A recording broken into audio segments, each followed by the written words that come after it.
Good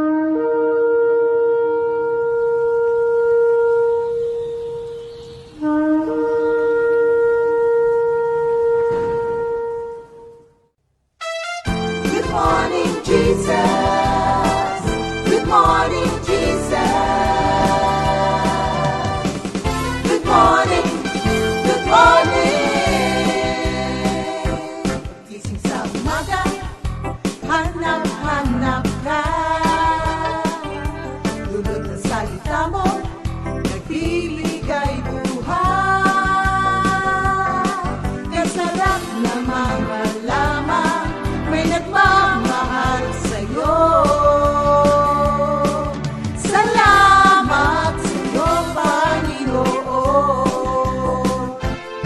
Walang pagsubok na di mo kakayanin mo. Sa bawat panalangin, ikaw ay diringgin. Ayon sa kanyang pangako, di kanya iiwan. Salamat sa'yo, Panginoon. O kay buti mo, Panginoong Jesus. Kay ganda ng buhay kong taglay. Sa'yo lang ang papuri, sa'yo lang ang luwalhati. Sa aking buhay, ikaw ang number one. O kay buti mo, Panginoong Jesus. Kay ganda ng buhay kong taglay. Sa'yo lang ang papuri, sa'yo lang ang luwalhati. Sa aking buhay, ikaw ang number one. Sa aking buhay, ikaw ang number one. Sa aking buhay, ikaw ang number one. Gising sa umaga, hanap-hanap ka. Lulod ng salita mo, nagbibigay buhay. Kaya sarap namang malaman, may nagmamahal sa'yo. Salamat sa'yo, Panginoon. Walang pagsubok na di mo kakayanin mo. Sa bawat panalangin, ikaw ay diringgin. Ayon sa kanyang pangako, di kanya iiwan. Salamat sa'yo, Panginoon. O kay buti mo, Panginoong Jesus. Kay ganda ng buhay kong taglay. Sa'yo lang ang papuri, sa'yo lang ang luwalhati. Sa aking buhay, ikaw ang number one. O kay buti mo, Panginoong Jesus. Kay ganda ng buhay kong taglay. Sa'yo lang ang papuri.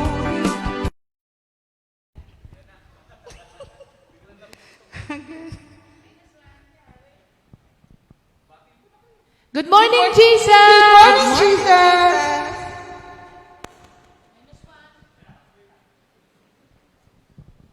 Kamusta po kayo, mga kapatid? Ang tagal ng ating -1. Thank you, Lord, sa umagang ito.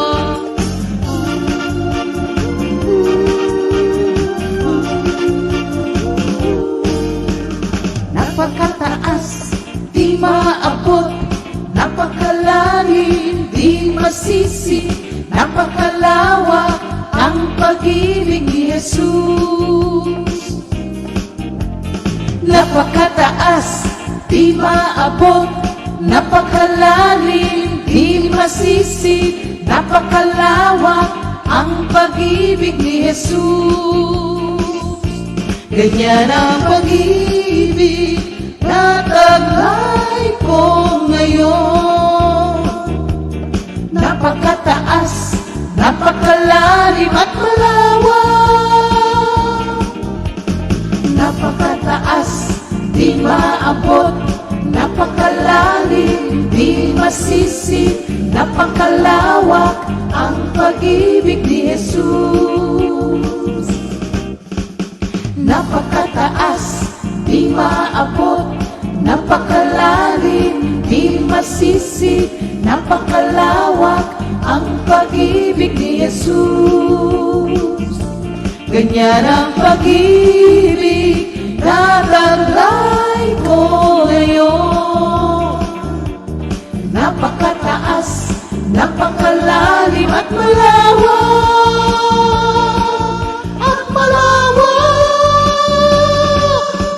Napakataas, di maabot, napakalalim, di masisi, napakalawak ang pag-ibig ni Jesus.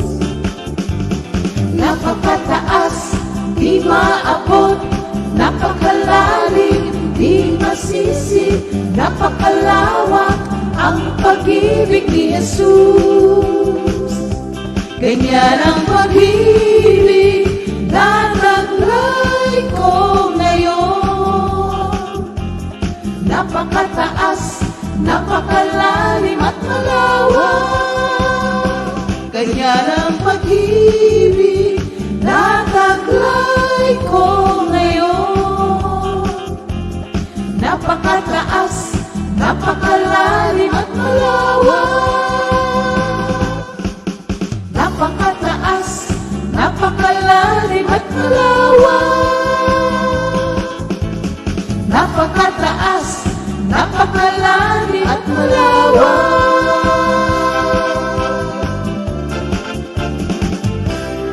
Amen. Thank you, Lord. Hallelujah. Magandang Sabado na ngayon, di ba? Yeah, Saturday. Magandang Sabado ng umaga, mga kapatid. At I'm sure tayo po ay masayang masaya dahil panibagong araw na naman ang binigay sa atin ng Diyos. Paggising natin kanina, may almusal na. Tapos, malakas ang pangangatawan, walang aray sa katawan. Kaya malaking blessing na po yan, mga kapatid. Sa mga senior, ganun din. Sa mga senior, kahit may sakit, at least nagising pa. Amen. Malaking pasasalamat yun. May mga natutulog, di na po nagigising. Tama. Kaya yung nagising lang tayo, malaking blessing. Okay. Ngayon, syempre alam na ninyo kung sino ang mag-opening prayer dahil ngayon lang natin siya nakasama. Ganon. Tama. Ay.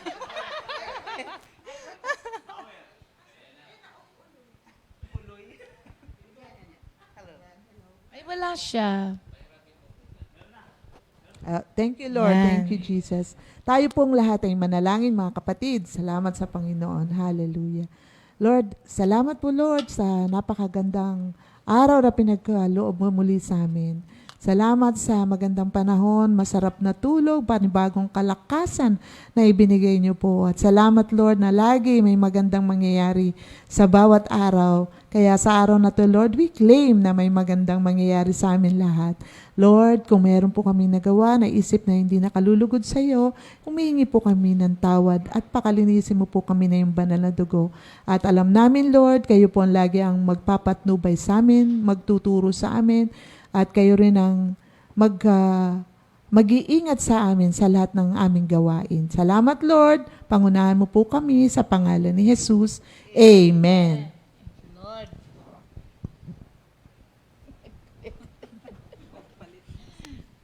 O, di nagpalit ng salamin, ano.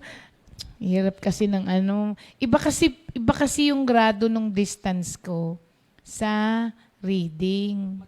Magkaiba. Yung isang salamin ko, progressive kaso ginawa. Kaya, tanggal kabet, ha, mga kapatid? Progressive kaya. Naka-progressive kasi yung salamin, kaya na-progress na yung aking yung aking grado. Okay. Ngayon po, ang ating VOTD ay makikita natin sa Romans 12, 1 and 2. Pero ito po ay pagpapatuloy pa rin nung ating series po na Finding the Will of God. So sa umagang ito, gagamitin ko po ang Romans 12, 1 and 2. Dahil sa nagtanggal na ako ng pang-distance, Sister Jen, ikaw na ngayon ang magbasa. Yan. Romans 12, 1 and 2. I beseech you, therefore, brethren, by the mercies of God, that you present your bodies a living sacrifice, holy, acceptable to God, which is your reasonable service.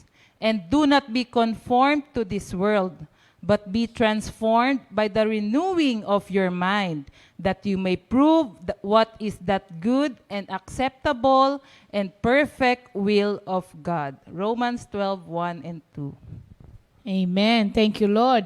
So, yan po yung ating gagamitin ngayon. Again, ang ating topic for this week po na mag-end po ngayong araw na ito ay yung finding God's will and God's plan in your life. So, nung una po, napag-usapan na natin yung plano ng Diyos sa buhay natin na ito'y individual. Merong individual plan si Lord na hindi pwedeng i-pattern sa iba dahil magkakaiba po tayo. Bawat isa sa atin ay meron po siyang meron po siyang mga itinalaga na gagawin natin sa buhay at magiging tayo individually. Meron naman din pong general na will ang Panginoon sa atin na walang exempted. Lahat ng Christian, it is His will for us to be separated from sin and to holiness. It is His will for all of us to pray and to always give thanks. And it is His will for us to do good works. Yun po yung mga general na kalooban ng Diyos at plano ng Diyos na mangyari sa lahat ng mga Kristiyano. Ngayon, bakit ba natin to inaalam? Napakalungkot po kasi kapag na-miss natin ang plano ng Diyos sa buhay natin.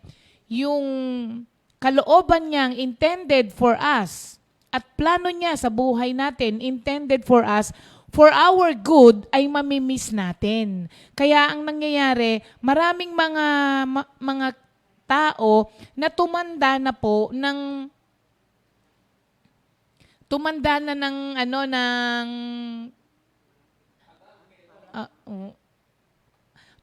sila ng hindi alam kung ano yung kalooban ng Diyos sa buhay nila. Kaya ang nangyari, tumanda ng walang nangyari. Yun, parang ganon. Yung, ano ba yung nila? Walang pinagkatandaan. Kasi hindi nasunod sa kanila ang plano ng Diyos sa buhay nila na maganda. Yan, kaya maraming mga tao may mga regrets pagtanda. Ang taong may regrets po, yung taong alam niya na hindi naganap sa kanya ang gusto ng Diyos. At hindi niya nagawa yung kalooban ng Diyos. Kaya lagi nagsasabing, sayang, kung sana lamang. Ayun. Yun ang ayaw po natin na mangyari sa atin. Kaya natin inaalam kung ano ang kalooban ng Diyos. So kahapon, nung isang araw, inano din natin kung papaano tayo kinakausap ni Lord, hindi ba? Through His Word. Kaya kailangan babad ka sa salita ng Diyos. Kasi kahit kailan hindi naging contrary to His Word ang kanyang will sa buhay natin, it is always in accordance to His Word. Tapos, may mga conditions din. Meron tayong on our part na gagawin para po makuha natin yung guidance na yun in finding His will and plan for our life. At kahapon, diniscuss nga ni Sister Jen, you trust in the Lord and you delight. Yung complete trust po ang kinakailangan, hindi partial. Complete trust ang kailangan. Pagtiwalaan mo ang Diyos. Kasi pag hindi mo siya pinagtitiwalaan, marami kang tanong. Lalong-lalo na sa pamamaraan ng Diyos. Isaiah 55:8, ang sabi, Your thoughts are not my thoughts, neither your ways my ways, says the Lord. So, kailangan complete trust para kahit na yung nangyayari sa'yo, hindi ayon dun sa gusto mo kung papaanong pamamaraan, susunod ka pa rin kasi pinagtitiwalaan mo siya. Yung isa, you delight, ang sabi niya kahapon. Kailangan you be captivated by His love and mercy, by His beauty. Kasi kapag captivated ka ng Diyos, kahit anong gusto niya, sunod ka lang ng sunod. Ganon ang captivated, nabihag. So, kailangan mabihag. At yung kay Sister Sally naman, commitment. Ito po ay commitment na ang lahat ng ating gagawin ay yun lamang mga bagay na pinagagawa ng Diyos. Commitment, hindi po yun kasi pwedeng ngayon susundin mo siya, bukas hindi. Hindi pwede. Commitment. Pag sinabi mong commitment, whether you feel like doing it or not, gagawin mo pa rin. Yun ang commitment. So, kailangan po rito ang commitment. Kahit nahihirapan ka na, dahil committed ka na sundin kung ano yung kalooban at pinagagawa niya sa'yo, gagawin mo pa rin. Kasi nga, committed ka. And for today naman, ang atin pong i-discuss ay sa Romans 12:1 and 2. Dapat pala binigyan kita dahil upo ka dyan. Hinatian kita. Sa ibang panahon na tayo. Okay. Thank you, Lord. So, wait lang, Ben. Wait lang. Romans 12:1 and 2. Ito po ay isang condition po on our part na kailangan nating gawin para magawa po natin ang kalooban ng Diyos. Ang dalawa po ang ibig sabihin ng will na pag-uusapan natin sa araw na ito. Yung isa ay will, kalooban ng Diyos. Yung isang will naman, yung po yung disposisyon natin. Kung ano yung mga gagawin natin. Ayun. So, kasi dalawa po yung meaning, actually hindi lang dalawa, madaming ibig sabihin ng will eh. So, yung will na kalooban ng Diyos at yung will, yung disposition natin. Yun yung mga choices na gagawin natin. Kailangan alinsunod siya. So, dito na po tayo sa Romans 12. Mamaya po may kanta yan. Yung pinapakanta ni Pastor. Pero ito muna. So, sabi dito, offer yourselves as a living sacrifice. Yung binasa niya kanina. Unang-una po, para po tayo ay makasunod sa kalooban ng Diyos, kailangan maging acceptable tayo before the Lord. Oo. Kaya nga I urge you, brethren, sabi niya, para maging acceptable tayo. Kasi po, ang pinaka-importanting aspect po ng service na ginagawa natin kay Lord ay yung sagot sa katanungan na tinatanggap ba ng Diyos ang ginagawa ko sa Kanya? Kasi po, if it is not acceptable to God, your service is in vain. Kasi offer ka ng offer ng kahit na anong mga services sa Panginoon. Pero, tinanong mo ba na, Lord, ito ba yung acceptable service sa'yo? Kasi mamaya gawa ka ng gawa, sayang naman, hindi pala acceptable. So, your service is in vain. So, kaya nga po sabi ko sa inyo hindi porke magandang bagay, gawin mo lang ng gawin. Kung hindi naman yung pinapagawa sa iyo ng Diyos, your service is in vain. You are doing it for yourself, not for the Lord. Kanino mo ba ginagawa ang lahat ng service? Sino ba ang gusto nating ma-please? Hindi ba ang Diyos? So kailangan tanungin mo muna kung gusto ng Diyos yun. Baka ikaw lang ang may gusto. So kailangan acceptable sa Panginoon yung ating ginagawang service. Ang basis po kasi ng service natin, mga kapatid, is the mercies of God. Ang napakalaki at napakarami na po. God has done so much in our lives, mga kapatid. And ang only rational response of every Christian is to offer himself to God.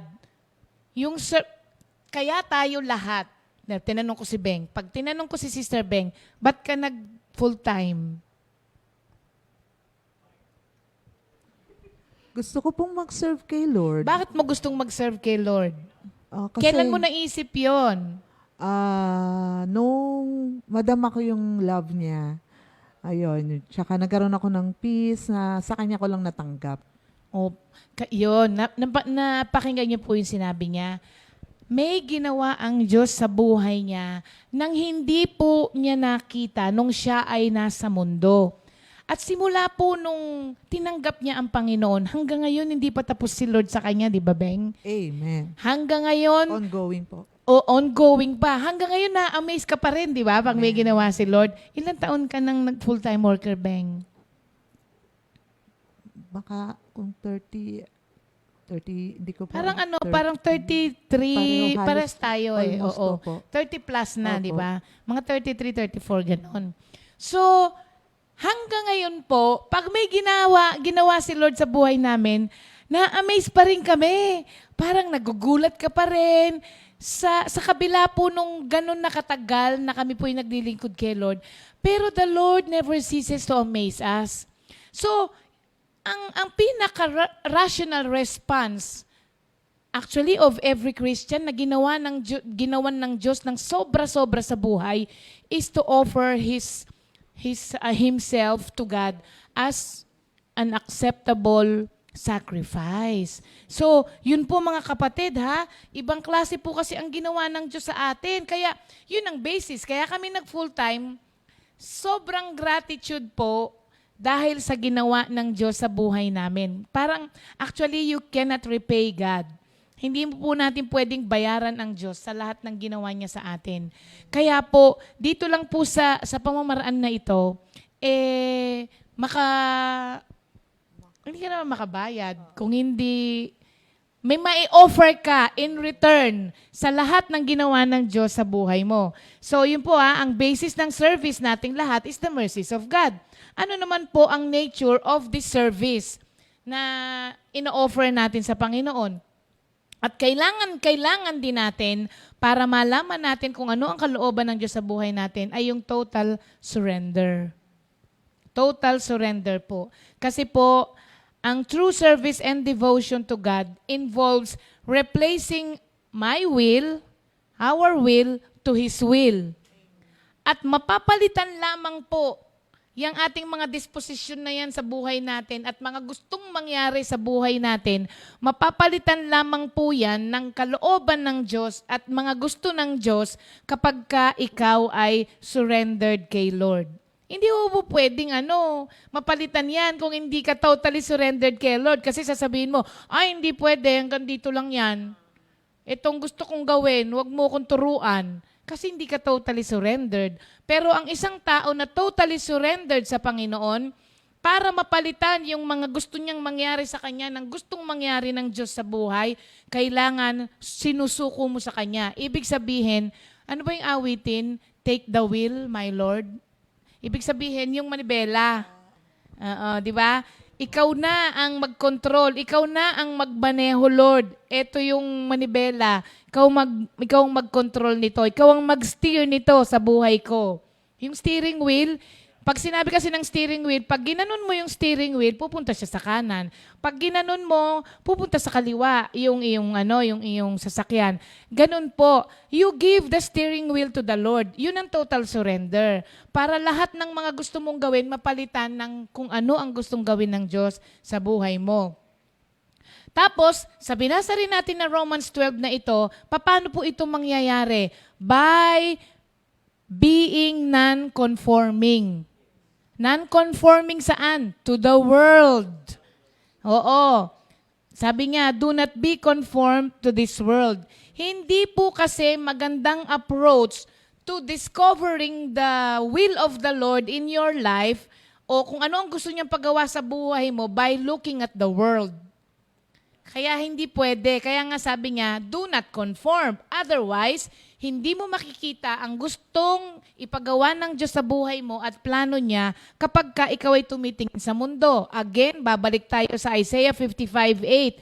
Ang pamamaraan ng mundo ay sobrang opposite sa pamamaraan ng Diyos. Taliwas po. Imagine ninyo, tama ba naman na nung wala tayo kay Lord, palaaway tayo? Tama ba naman po na nung wala tayo kay Lord, hindi tayo nagpapatawad? Tama pa po ba naman na nung wala tayo kay Lord, ang dadamot natin? So, hindi mo pwedeng makita ang kalooban ng Diyos sa buhay mo kapag ka-pattern ng mundo ang tinitignan mo. Na bago lang naman po lahat yan simula nung tayo ay napunta kay Lord. So, do not conform, mga kapatid. Kaya kapag ka po dinedemand ng mundo that we conform to them, wag kang pumayag. Instead, be conformed to a higher standard. Ano ang higher standard? The standard of the Word of God. Kaya nga nahihirapan yung iba dyan kasi masyado daw mataas ang standard para para siya na nga may kasalanan tapos papatawarin pa. Talagang mahirap sumunod. Kaya nga, this is a higher standard of living kesa dun sa nasa mundo tayo. Biro mo, wala ka na nga, magbibigay ka pa. Kasi daw, pag nagbigay ka, tsaka ka magkakaroon. Ibang standard po talaga yan. Kaya naman po marami ring mga tao hindi nagtatagal kasi hindi po kaya. Yun yung mga tao na hindi nag-surrender at palagi ang nagko-conform sa mundo. Kaya there is no way na malaman natin ang kalooban ng Diyos sa buhay natin if we are not transformed, mga kapatid. Yun yung susunod naman. Be transformed, sabi niya. Alam niyo ba kung ibig sabihin ng transform? Nanood po ba kayo ng Transformer? Dan dan dan dan dan. Voltes 5 din naman nagtatransform Oo, isa yan sa mga pasensya na, 50 na. Kaya ang alam ko, Voltes 5 at saka yung sumikat dyan, yung Mazinger Z. Mazinger Z. Yan. Yung mga Golden Girls lang ang nakakaintindi dyan. Sorry. Di ka makarelate dyan. So, yun po mga kapatid. Pag sinabi mong nagtatransform, completely nag-iiba. Hindi mo na makita yung dati. Kasi si Voltes 5, pagka nag-transform, magugulat ka. Oo, lalaki siya. So sabi niya, be transformed. When a person becomes a Christian, there should be change. Hindi pwedeng walang pagbabago. Otherwise, you are not a new being. Wala kang sasabiing the old is gone because the old is still existing. So, kailangan may transformation. Ang lahat ng mga kay Kristo, nakaugnay kay Kristo, ay nagkakaroon ng panibagong buhay. Otherwise, yung mga ginagawa mo, dati pa rin. O hindi nakalooban ng Diyos ang ginagawa mo, kalooban mo pa rin. So, being transformed, sabi rito. At yung change na sinasabi natin dito, mga kapatid, ay hindi yung change lamang outwardly. Although, may change talaga outwardly. Kasama yun. Pag nakita mo yung di ba, pag nakita kayo nung pag nag-meet kami ng mga friends ko nung high school na mga galing abroad, mga ganon, iisa lang yung sinasabi nila. Sabi, Ateng, hindi ka nagbabago. Ganon. Lahat tayo, ganon ang... Ikaw ba, Jen? Sinasabi ba yun sa'yo? Maliwanag ang mukha. Maliwanag ang Noon mukha. kasi madilim ang mukha. Sinabihan ka na nung ganon? Opo. Ayan. Kailangan may pagbabago. Hindi sa... Nagluta pala, kaya may pagbabago. Kaya nga po, ang sinasabi ritong change ay hindi po yung outward change. Although, what is inside always manifest outside.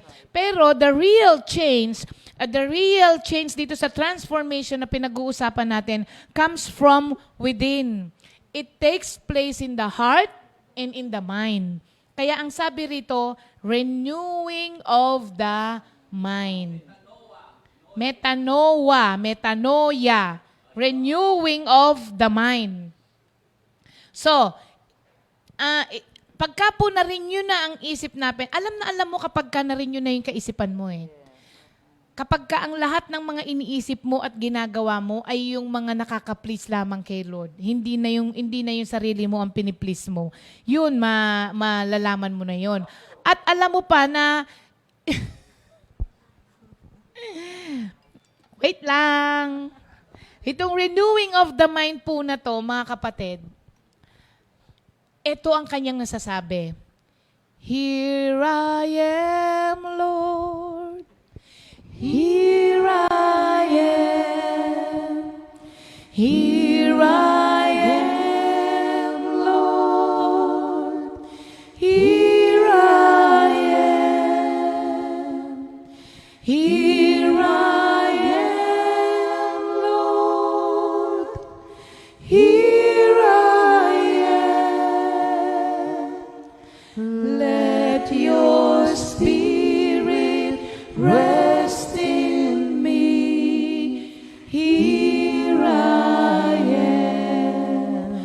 tayong nag-LSS sa kanila, no? Kailangan may renewing of the mind, kaya ine-LSS namin kayo ngayon, mga kapatid. So, kailangan po talaga yon. Kasi, why? Bakit kailangan may pagbabago? Ba't kailangan may change? Because the natural man will not accept the things of God. Only the spiritual man will accept the things of God. Kaya po kailangan may magbago. At itong result ng service na ito, which is the offering of ourselves to God, is the discerning of God's will. Ito po yung sinasabing end result na ito, mature discernment of God's will. Bakit mature? Meron kasing immature. Yung immature, yung parang minsan nagagawa mo, minsan natsatsambahan mo, ganon. Pero yung mature discerning of God's will, lahat ng gagawin mo ngayon. 'Di ba? Parang mapapansin po ninyo, pagka nag-mature na yung discernment mo, bihira na lang ikaw yung mali ang mga ginagawa mo. Kasi natututo ka ng makinig. Kasi alam niyo po, itong discerning of God's will ay hindi po ito kaagad-agad, instant na. Pag tinanggap mo si Lord, yun na agad yun. Hindi po. It takes, hindi practice eh. It takes time. It takes obedience. Kasi maski naman yung pagbabago sa atin ng Diyos, unti-unti. Oo. Pati yung commitment natin, unti-unti nating naibibigay kay Lord. Kaya habang mas maaga, mas maagang magmamature yung discernment mo ng God's will. So, ulitin ko ha, the Christian who commits his whole being to God as a sacrificial offering based on the mercies of God, Romans 12 po ito ha, by renewing of his mind through meditation of God's word, will have an increasing ability to recognize God's will. Kaya itong Romans 12 na to, kantahin na ngayon natin siya. Offer yourself as a living sacrifice, holy and acceptable to God. Offer yourselves as a living sacrifice, holy and acceptable to God, acceptable to Him. And be not conformed by the standards of this world, but let God transform you inwardly so that you will know what is pleasing and His perfect will of God. Offer yourselves as a living sacrifice, holy and acceptable to God. Offer yourselves as a living sacrifice, holy and acceptable to God, acceptable to Him. Yan. Ang Romans 12, 1 and 2. Coincidentally, ito po ay ang aking life verse nung ako po ay nag-serve kay Lord. Parehas kami ni Minister Arnold. Romans 12, 1 and 2. Okay, yan po ang pagtatapos ng ating series na Finding God's Will and Plan in Our Lives. And we hope and pray po na ito po ay nakatulong sa atin ng malaki para naman po hindi po tayo malihis at ma-enjoy natin ang buhay na gusto ng Diyos na magkaroon tayong lahat. Amen. And for today, Sister Jen. Yan. Happy birthday, Brother Rafael Capuno. Happy birthday po. At ganun din kay Sister Olivia Caray. And Sister Evelyn Dizon. Ganun din kay Brother Don Doyano. Yan, ang ating Monteverde. Oh, birthday ni Sister Olive. At kay Brother Don ng ating Monteverde. Yes. Ayan. Sister Zenny. Taga-Olonga po, ano? Si Brother Rafael Capuno. Ay, apo ni Sister Lisa Capuno. Wala kang mic? Apo po siya ni Sister Lisa Alvaran. Ah, okay. Yes, Apo ni Tita Lisa. Yes, yes. Happy birthday po sa inyo. Bagsakan na lang natin sila ng isa. Kompleto tayo eh. One, two. Happy birthday to you. Ayan. Happy birthday, mga kapatid. Oh, Sister Beng, para sa ating memory verse of the week. Beng? Praise God. Ito yung makikita.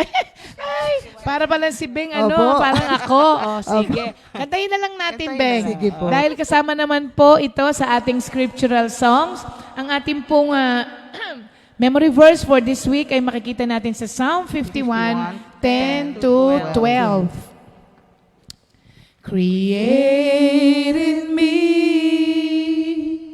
a pure heart, O God, and renew a right spirit within me. Do not cast me from your presence, O Lord, or take your Holy Spirit from me. Restore to me the joy of your salvation, and grant me a willing spirit to sustain me. Psalm 51, 10 to 12. Ba? Dami tayong oras, no? At, Sister Sally, ilan na lang ang ating bibilangin bago mag-Christmas? Teka, hindi ko abot. Nawala na siya. Nawala siya. Ayan na, we have 34 days before Christmas! Ayan. Gusto niyo mamasko na tayo sa akin, Sang ha? kanta, sang kanta. Sige, kasi ano naman eh. Oo nga, iba. Ay, hindi. Wag yun. Hindi ko Ano? Okay, sige. sige. Mamamasko po kami sa inyo dahil 34 days na lang before Christmas, kaya mamamasko na kami. Amen. Ayan. Ready? Aking napapansin sa tuwing Pasko, maraming nagaganap na pagbabago. Magkaaway nagbabati, masamay bumubuti, kakaibang pakiramdam sa kapaligiran. Pati mga musmos na wala pang alam, may pagpapalang sa kanila'y nakalaan. Mga bata sa lansangan, lahat nagbabatian, tigib ang puso ng kaligayahan. Kakaiba pala talaga ang dulot na saya na dala-dala ng pagsilang ng nag-iisang Mesiyas. Kakaiba pala talaga ang dulot na saya na dala-dala ng pagsilang ng nag-iisang Mesiyas. Para naman sa mga senior. Pati mga may edad na sa ating akala, Pasko sa kanila'y baliwala na. Di mo maipinta, kagalak ang dala ng pagdating ng buong pamilya. Kakaiba pala talaga ang dulot na saya na dala-dala ng pagsilang ng nag-iisang Mesiyas. Kakaiba pala talaga ang dulot na saya na dala-dala napagsilang ng nag-iisang Mesiyas. Napagsilang ng nag-iisang Mesiyas. Ayan. Merry Christmas! Merry Christmas! Ang aga-aga daw nating namamas ko. Bakit po ba? Malapit na, mga kapatid Para naman po kahit na pandemic, yan, sabi ni Sister Menchi, Merry Christmas. Maraming salamat, Sister Menchi, kahit na ang Christmas mo ay double S. Maraming salamat at bumati na sa amin si Sister Menchi ng Merry Christmas. Ayan, mga kapatid, 34 days na lang before Christmas. Ngayon naman po, dako tayo sa new song. Kakantayin natin, di ba, next week? Pangalawa, tapos sa pangatlo, after po nun, babalik tayo ulit doon sa, hindi na, kasi Opo. Mga kapatid, yun pong mga Christmas songs po ninyo, padala nyo na po. Para naman yung new song natin, Christmas na. Sa pagtungtong ng December, makarinig na po tayo ng mga pamasko. Amen. Sister Sally, meron na. Meron na po. Oo. Kaya po kapag walang nagpadala sa inyo, kami. Meron yan. Oo. Lagi kami may backup. Hallelujah. Inuuna lang po namin kayo. Para kung may mga binigay sa inyong awitin si Lord, di ba? Pwede rin po yung anong tawag dun sa may mga maggaganon sa atin, yung sabi nila kanina. Tunog tao ba yun? Tunog tao? Hindi, may tawag sila dyan Human beatbox? Hindi. Di ba may contest dati dyan? Yung merong gumaganon, tapos merong ganon. Tunog Pinoy? Ano? Tunog Pinoy? Tunog tao? tao? Tunog tao talaga? Okay. Pwede rin tunog tao. Gusto niyong may magtunog tao dito? May ganun tayo. Oo nga, meron. Si Enol, ganon. Ganon, oo. So mga kapatid, double S kasi means surprise, surprise! May explanation talaga. Oo. Hindi, sabi niya, palusot lang po. Sabi ni Sister Menchi. Oo nga pala. Sige, wala tayong oras. Nakaligtas si Beng. Sa review. Nakaligtas si... Pwede daw sa mandatory. Wala na daw oras, ha? Dalawa na lang ang natira doon sa review natin. Aling yon? John 6:35 at saka... Psalm 62. John 6:35? Jesus said, I am the bread of life. Hindi natin siya na Ano yung tariyo? Sige, Jen. Ay, si Beng na lang. Sige. Beng. Beng. John 6:35.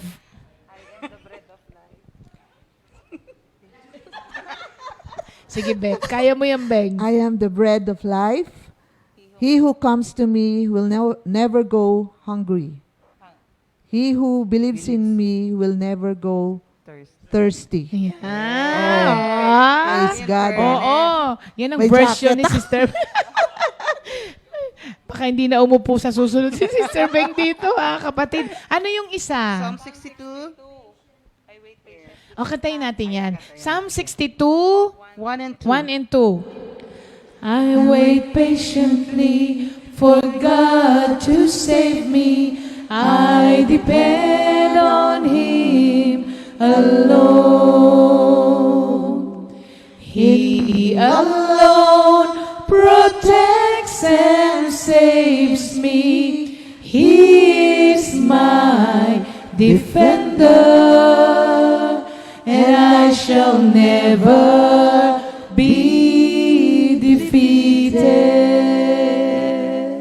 Psalm 62, 1 and 2. Ayan. Natapos natin sa buong linggo ang ating review ng ating mga memory verses of the week. At sa susunod, madadagdagan na naman po ng isa yan. Kaya thank you, Lord. Sige, abangan nyo. Sa katapusan, meron tayong special guest, mga kapatid. Abangan po ninyo yan.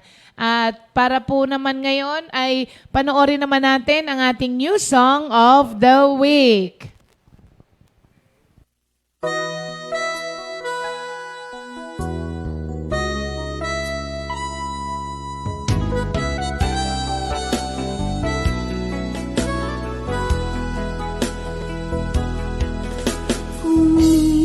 minsan may mga gabi hindi makatulog sa dami ng isipin. Kung minsan buong magdamag, puno ng bagabag ang puso't isipan.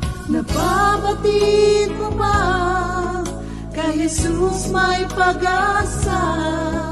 Buhay mo'y pinupuno ng sigla at ginhawa. Si Jesus ang dahilan ng bawat tagumpay. Siyang Diyos ng ating buhay.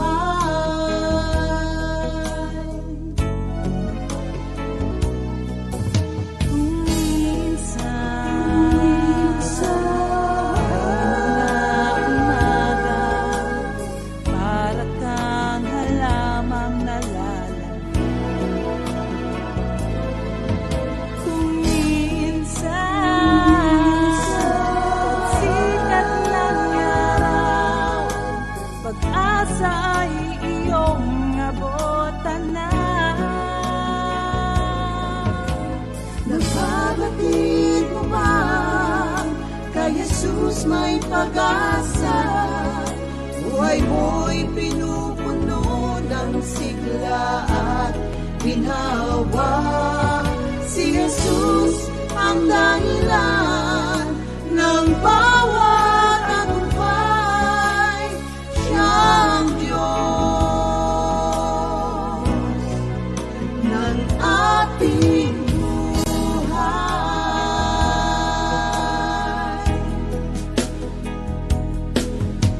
Mali sa kala mo, kaya mo ang lahat.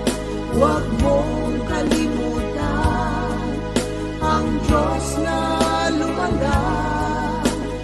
Siya ang daan, buhay at katotohanan. Nag-isa siyang Diyos ng ating buhay.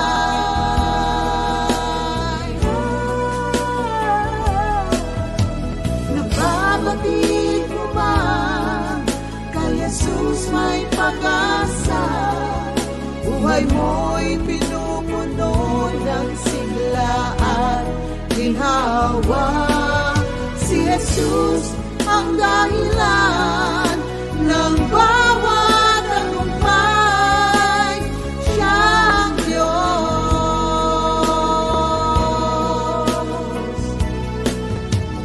Siyang Diyos.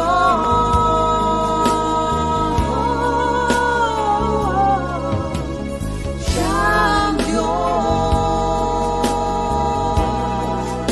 ng ating buhay.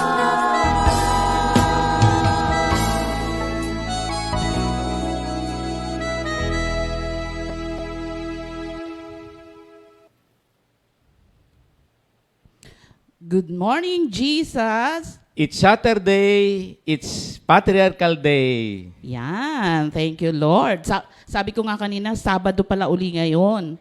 So, thank you, Lord. It's Saturday and it's Patriarchal Day. Bati mo na. Sige po, binabati po natin ang ating mga kapatiran na ngayon po ay nakikinig at nag-aabang ng pamilya na ating matutunghayan sa umagang ito. At higit po sa lahat po ng mga kapatiran natin, binabati po namin magmula po dyan sa South, sa East, mga kapatiran natin, lalo na po dyan sa ating mga prayer meeting.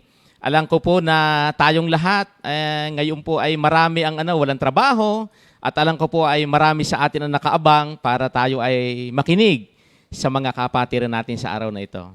Yan. Good morning din po sa mga kamag-anak po namin na nanonood dyan sa may parting Kalaka.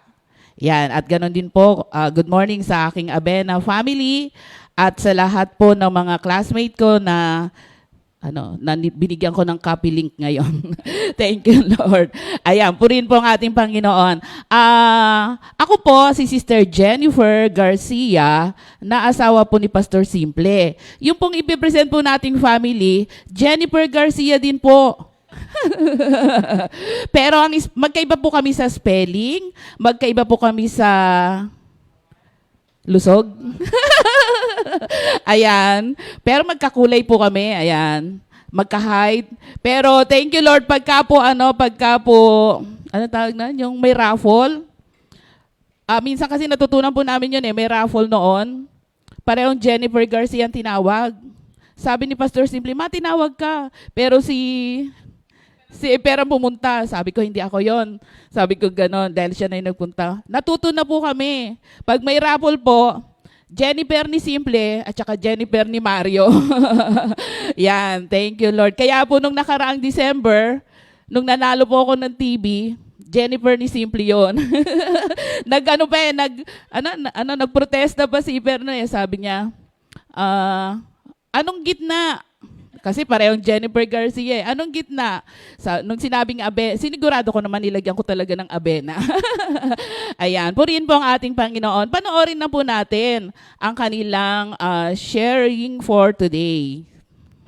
Good morning, Jesus! Thank you, Lord. Narito po kami mag-anak at kami po ay hahandog ng papuri, pasasalamat sa ating Panginoon at magbabahagi din po kami ng kabutihan po ng Lord sa aming buhay. Kaya maraming salamat po sa ating Panginoon. At narito po ang aking asawa para po mag-share ng kabutihan ng ating Panginoon. Thank you, Lord po.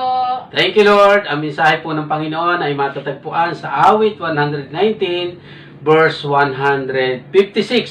Babasahin ko po. But your compassion, Lord, is great. Show your mercy and save me.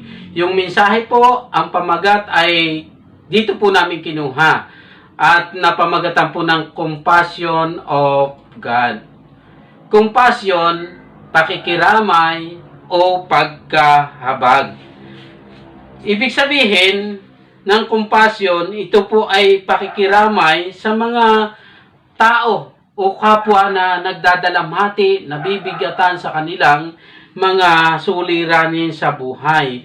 At hindi lang tayo naaawa sa kanila. Ipakita natin ito sa pamamagitan ng ating mga gawa. What is the Bible definition of compassion? Ano nga ba yung meaning ng compassion dito sa Bible?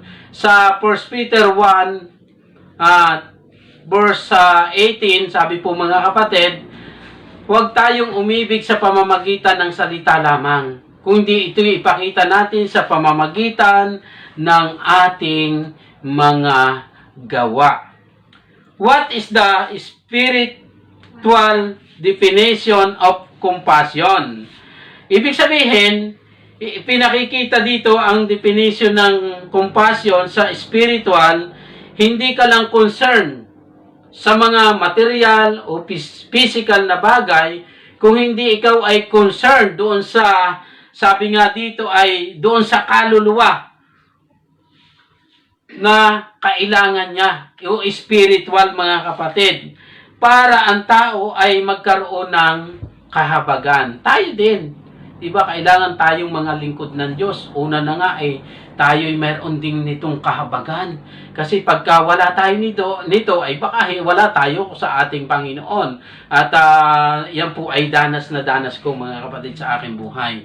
Kaya sabi dito, unang-una ay yung tinatawag na compassion of God, creation. Diba? Yung habag ng Diyos sa kanyang mga nilikha, sa mga bagay na kanyang ginawa. Kasi totoo naman na pag tinignan mo yung ginilikha ng Diyos, maaamis ka. Sobrang ganda, sobrang talagang nagbibigay ng aliw sa napakaraming tao yung creation ng ating Panginoon. Kaya dito, mahalin natin din yung creation na nilikha ng Diyos.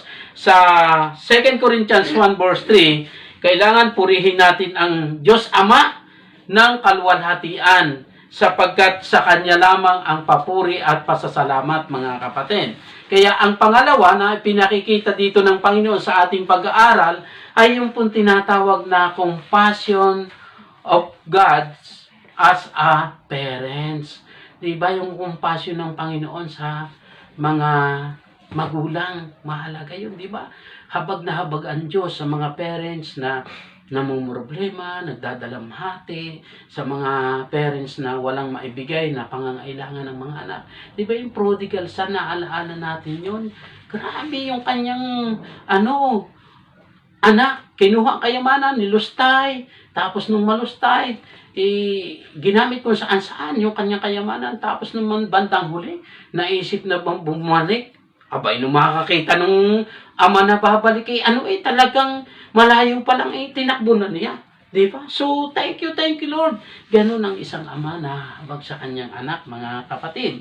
Kaya ang sabi doon sa awit 145 verse 8, si Yahweh ay puno ng habag at mapagmahal. Hindi siya madaling magalit. Puno ng habag, sino?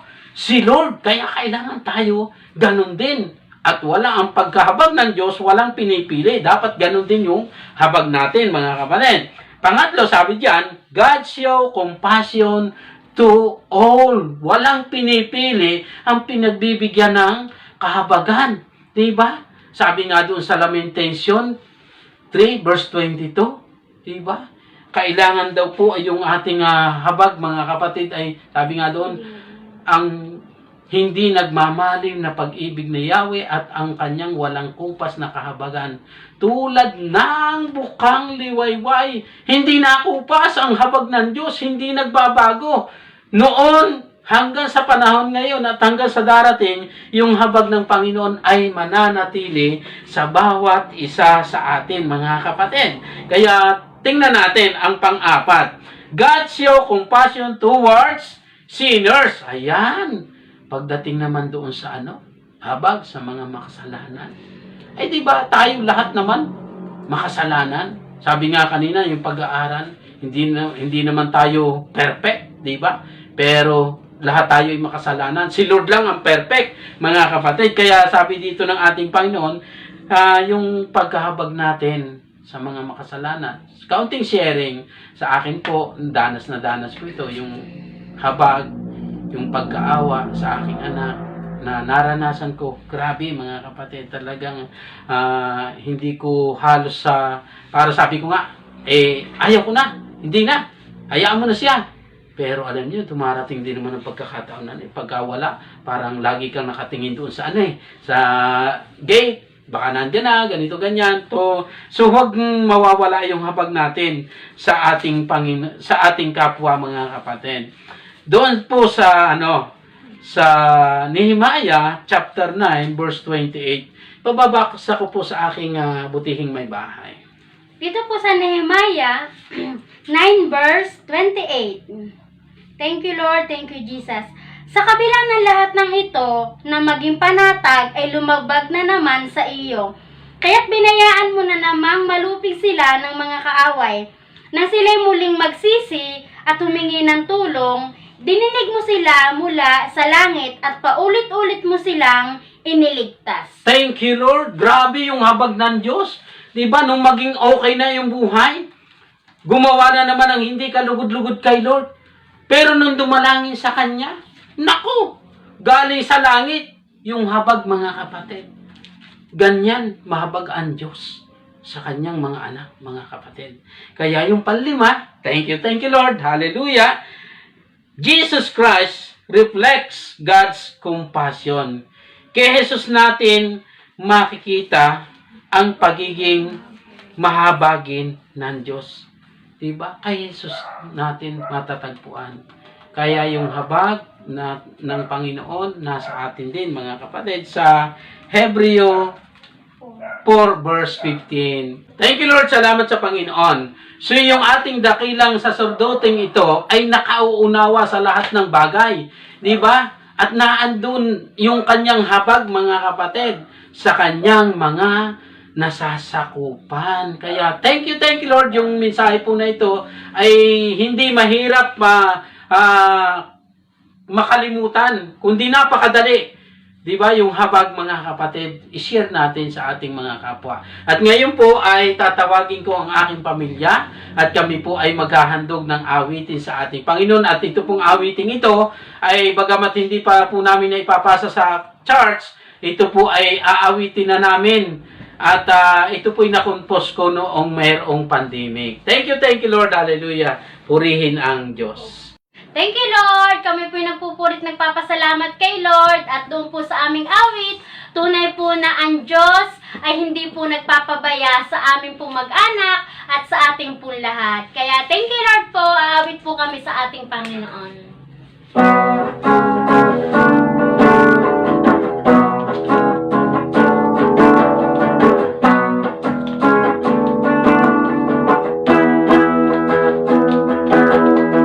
Uy, galak na galak sa'yo, Yahweh, dahil ika'y hindi nagpapabaya. Uy, galak na galak sa'yo, Yahweh, dahil ika'y hindi nagpapabaya. Sa kabila ng maraming pagsubok dito sa mundo, ika'y laging nandyan sa tabi ko. Patuloy ang daloy ng pagpapalag, bilang isa o dalawa.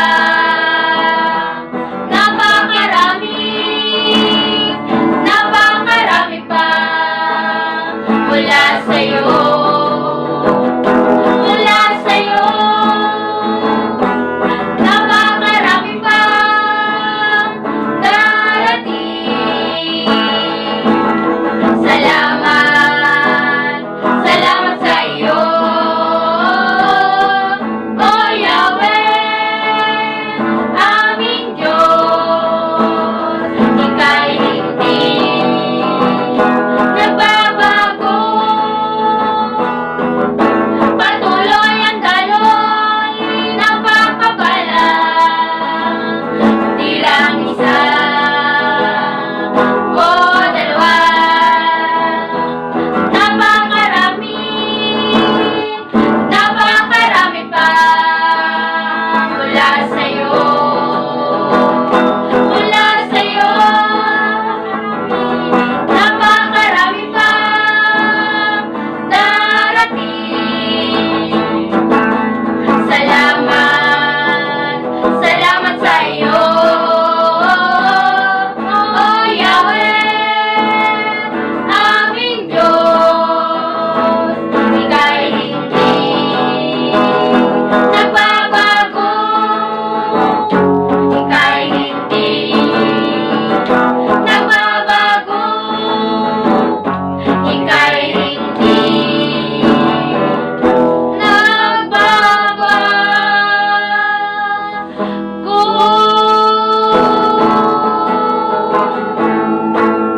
Amen. Ang title po nito ay Salamat sa iyo, O Yahweh. Amen.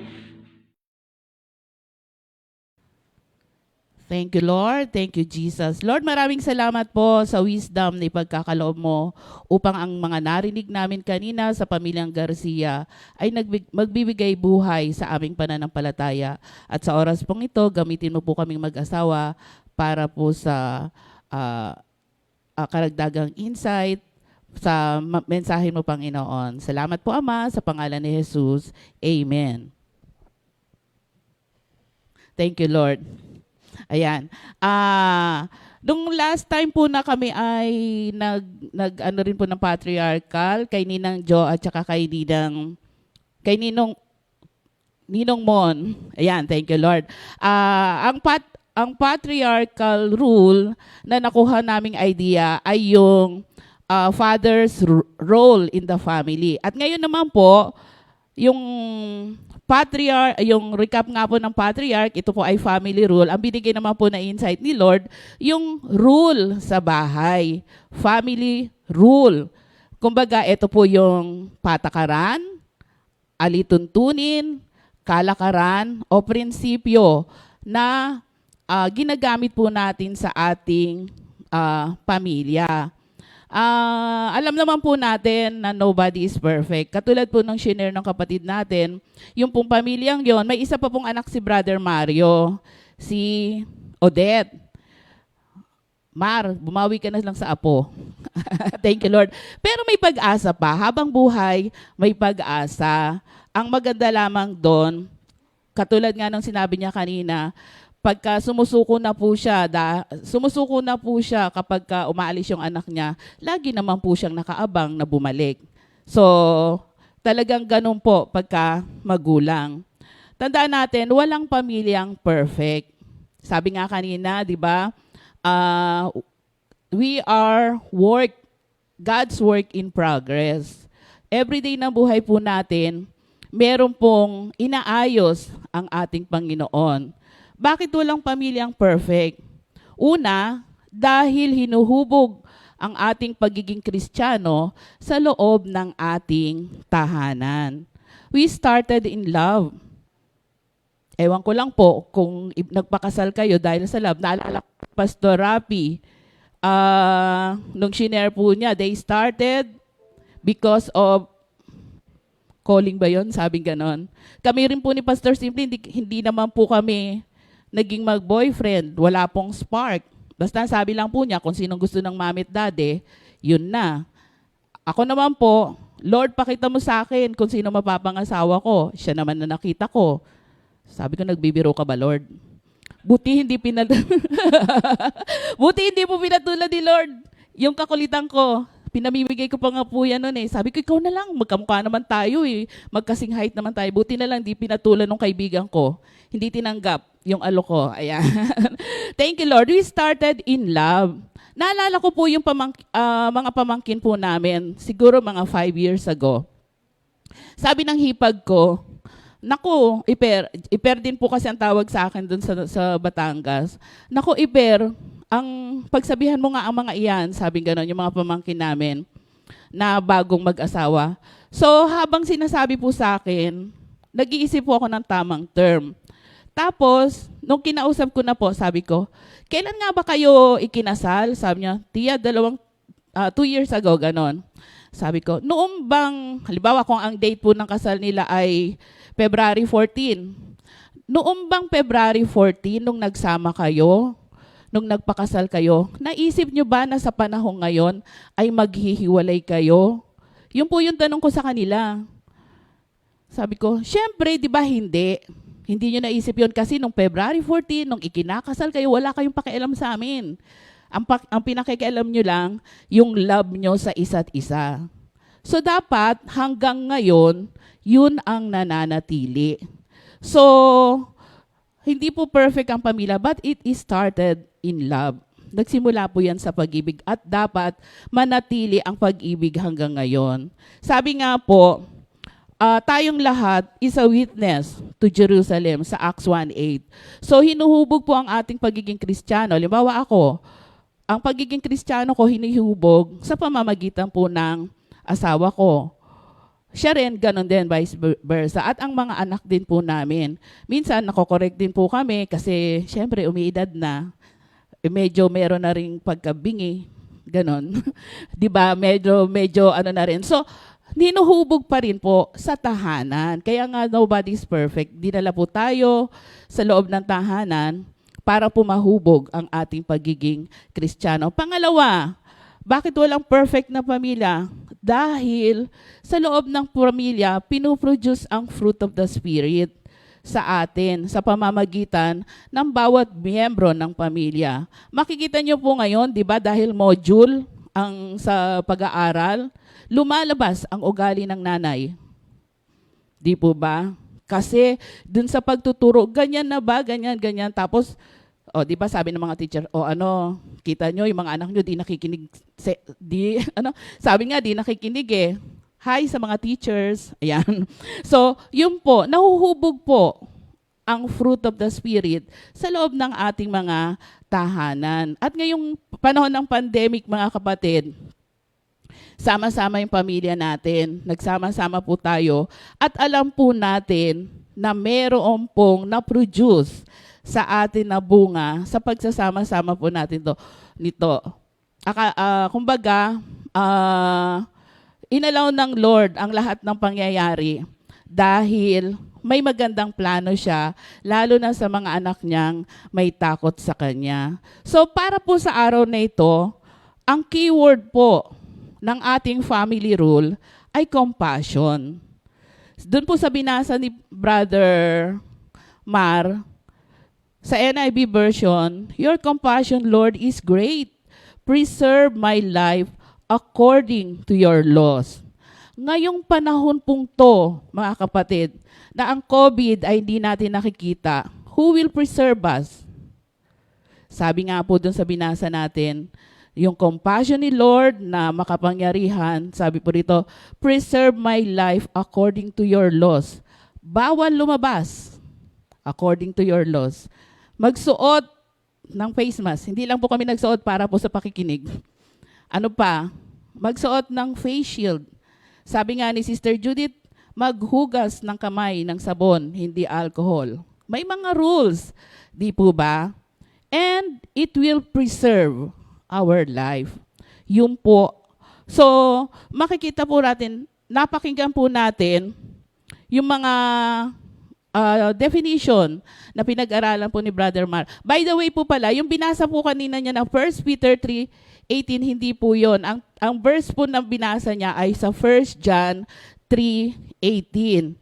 Sa Tagalog po, babasahin ko, mga anak, huwag tayong magmahal sa pamamagitan ng salita lamang, kundi patunayan natin ito sa pamamagitan ng gawa. Kanina po namin yung hinahanap, kagabi nung sabi ko parang iba. So nakita po natin, hindi po 1 Peter 1:18 yung sinabi niya kanina. Yung sinabi niya, love in action. Pero ang verse po ay matatagpuan sa 1 John 3:18. So, yung napakinggan po natin kay Minister Mario ay natungkol sa compassion. Makikita po natin, ko lang po, God's compassion in His creation. Si Lord nga, mahal na mahal niya yung creation niya eh. Tayo kaya po nagkabaha kasi alam niyo na po kung bakit. Sorry Lord, pero yun ang totoo. 'Di ba? Maraming mga sabi nila for progress. Pero mahal ni Lord yung creation, compassionate siya. Pero huwag kayong mag-alala, compassionate pa rin naman po si Lord. Tumutubo pa rin naman po ang mga puno.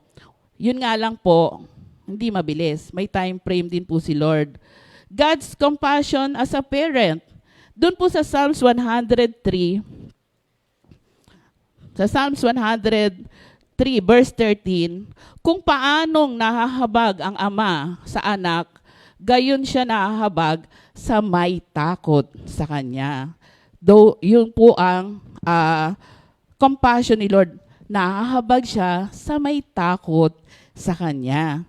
Ano pa? God's compassion to all. Wala po siyang pinipili. Mayaman, mahirap, mataba, hindi mataba. Ayan. Wala po siya. Sa lahat po mga kapatid, hindi po namili ng race ang Diyos. Ayan, baka may matamaan.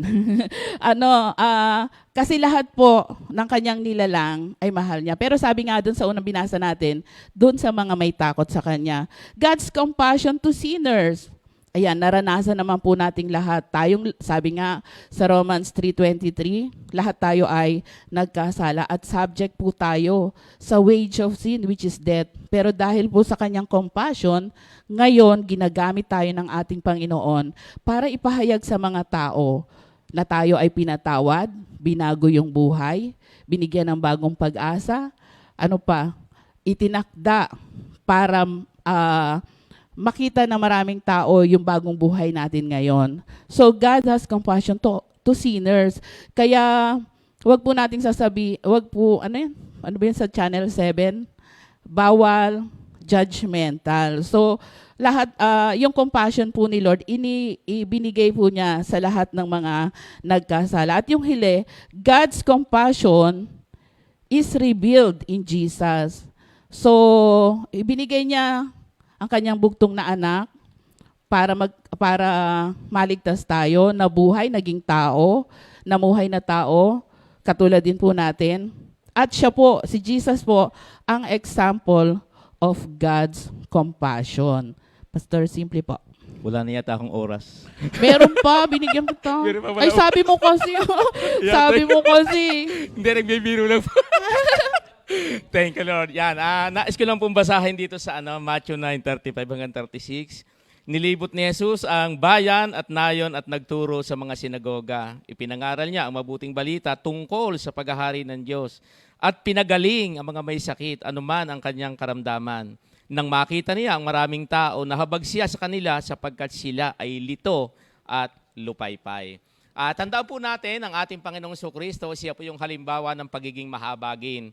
Paano po naganap ito? Kaya nga pagka po binabasa natin ang magandang halimbawa ng ating Panginoong Jesucristo, ito po ay magagawa natin kung lalagay po tayo doon sa kanyang naranasan. Ano po yung unang-una? May 3 bagay po na ipinakita dyan. Una, ang sabi nga po dyan ay Jesus saw the great need of the lost. Diba? Doon niya sa binasa natin. Paano po niya nakita yon? Pinuntahan niya. At sa pagpunta po niya, nakita niya na ang mga tao ay mga lito, walang pag-asa, may sakit, mahina, diba? Lupaypay. At yan po ay naranasan natin. Diba? Kaya nga po nitong magkaraang na bumagyo, ano ang unang-unang nakita ng ating leader na si Pastor Alex, diba? Nakita agad niya yung pangangailangan ng mga kapatiran natin. Kaya ano ang sabi? Punta tayo sa ganito. Ano ang ginawa? Magdala tayo ng walis. Maglilinis tayo. Ibig sabihin, nakita. Yung pangalawa na ginawa ng ating Panginoon Jesus, hindi lang po niya nakita. Jesus felt compassion for the lost sinner. Nakita po niya yung mga makasalanan na kailangan talaga na mapahayagan ng yung mga nawawala, dapat ay mapahayagan ng mabuting balita ng Panginoon. At yan po ay nakita namin na sa panahon ngayon, naramdaman niya yung pangangailangan. Diba? Hindi lang po niya nakita, yung pangalawa naramdaman niya. Diba? At yung pangatlo, yung Jesus did great things for the people. Hindi lang po niya nakita, hindi lang po niya naramdaman, kundi yung pangatlo ay kanya pong ginawa niya. Kumilos siya. Diba? At yun po yung ginawa natin, naramdaman na ganito ang dapat gawin, linisin ang bahay, hindi lang po natapos doon. At nakita na, naku sila pala walang tubig, dapat bigyan natin. O kaya may dala po kaming tubig na mineral water. May dalang pagkain, bakit ito? Walang panluto dahil yung pong kanilang mga lutuan, natubog po sa tubig. Kaya tingnan po ninyo ha, ibig sabihin niya, pinapakita ni Lord na tayo po ay hindi naman tayo ganun, pero sa buhay natin, napapatunayan po natin at nararamdaman natin yung pangangailangan ng mga tao. Ano pa ang sabi to? Jesus ministered to people need. Diba? Ano yung kanyang ginawa? Diba? Sa panahon po ngayon, marami po talaga yung mga tao nangangailangan pa ng anong tawag dyan? Ng mga salita ng Panginoon. Tayo po ngayon ang gagamitin ni Lord para patuloy pang maipahayag ang mabuting balita ng Panginoon. Balikan ko lang po si Brother Mario, yung pamilya ni Brother Mario. Kami po ni Brother Mario, magpinsan po kami. Alam niyo yung pamilya pong yan, tuwan-tuwa din po kami dyan. Alam niyo ba ang pamilyang yan? Ano po sila? Kumpleto na po sila ng banda. Diba? Si Sister Eper po yung nanay niya, siya po ang nagpapakanta. Si Brother yung nanay po nung 3 anak niya. Tapos si Brother Mario, pag nauuhaw yata, siya yung pahingi pong tubig. Ano pong ibig sabihin si Brother Mario, siya po yung nagpipreach. Kumpleto na. Kaya isa pong magandang halimbawa ng patriarchal yan. Diba? Si Rap, yung bata po, yung po yung nagda-drums. Tapos po si Pia, siya po ang nagki-keyboard at si Delay, siya po ang nagbe-bass o nagigitara. Isipin nyo ha, kaya ngayon po nakikita po natin na yung ating ginagawa na sabi ko nga sa panahon ngayon, talagang yun ang isang pagkapalang natanggap natin. Alam nyo, pag nakita ng ating mga anak na tayo ginagamit, yun din ang kanilang hangarin sa buhay na gamitin din para sa gawain sa Panginoon. Yun po ang ginawa ng ating Panginoong Jesucristo. Ano pa ang sabi dito? Siya po yung nag-ministered. Tinagpo niya ang pangangailangan ng mga tao. Diba? Tayo ganun din po ngayon, nakikita po natin ano ba yung kailangan natin. Kaya alam nyo ba, nung magpunta nga po kami doon sa Tumana, pag alis po namin dito, yung mga kapatiran natin, meron akong ibibigay na damit, pwede pa ba? Pwede po yan. Nakita po ninyo kung ano yung tulungan nating magkakapatiran. Ibig sabihin, isang palatandaan yan na nakikita natin na sa panahon ngayon, siyempre, tayo po mga mananampalataya po ang magtutulungan. Kaya nga po, ano ang sabi ng Matthew 25:34 hanggang 40? Sabi nga po dyan, Panginoon, kailan po namin kayo nakita na gutom, na kayo aming pinakain? Kailan po namin kayo nakita kayo'y nauuhaw at kayo aming pinainom? At kailan po namin kayo nakita wala kayong damit at kayo aming binigyan ng damit? At kailan po namin kayo nakita walang matirahan, matuloy at kami po inyong pinatuloy? Sabi ng Panginoon, nang gawin ninyo ito sa inyong kapwa, ito ay sa akin ninyo ginawa. Diba? Kaya yung sinasabi nga ni Minister Mario kanina, hindi lang nakita, kundi may aksyon ang binabanggit niya doon. Kaya sabi po dito, ano pa ang kanyang ginawa dyan? Ang compassion ay hindi lamang salita, hindi lamang po ito nakikita, hindi lang damdamin, kundi ito po isang paglilingkod sa Diyos.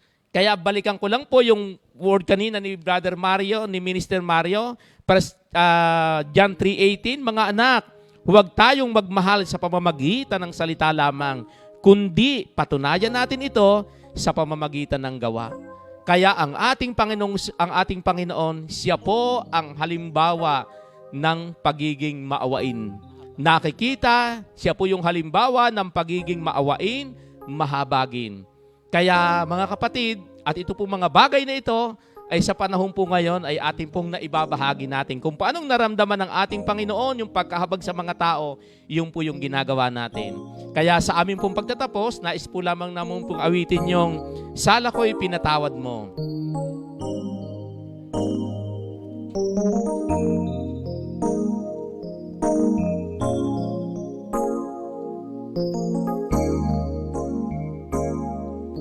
Sala ko'y pinatawad mo, minahal mo ako ng totoo, kay ganda ng ginawa mo sa buhay kong ito. Dakila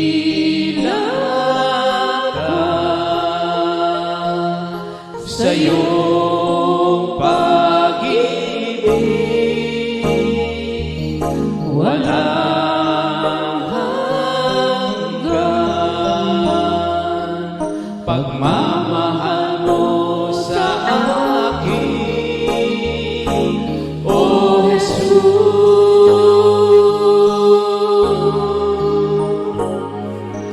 Kahit na ang puso ko'y laging nagbabago,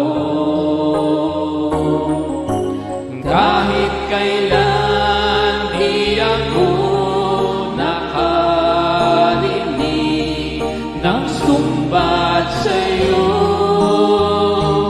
O Kristo, mahal mo nga ako.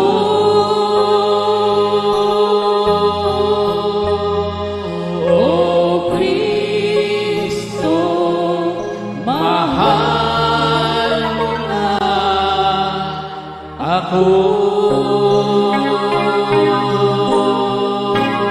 Tayo po ay manalangin. Papagmahal po namin Ama, salamat po sa panibago na naman pong umaga na nakarinig po kami ng pamilya na napakaganda pong huwaran sa ganitong gawain. At muli ang maghapong ito, pagpalain po ninyo kami at alam po namin, Lord, na kayo po yung kasama namin sa lahat ng aming gagawin sa maghapong ito. Salamat po sa pangalan ni Jesus. Amen.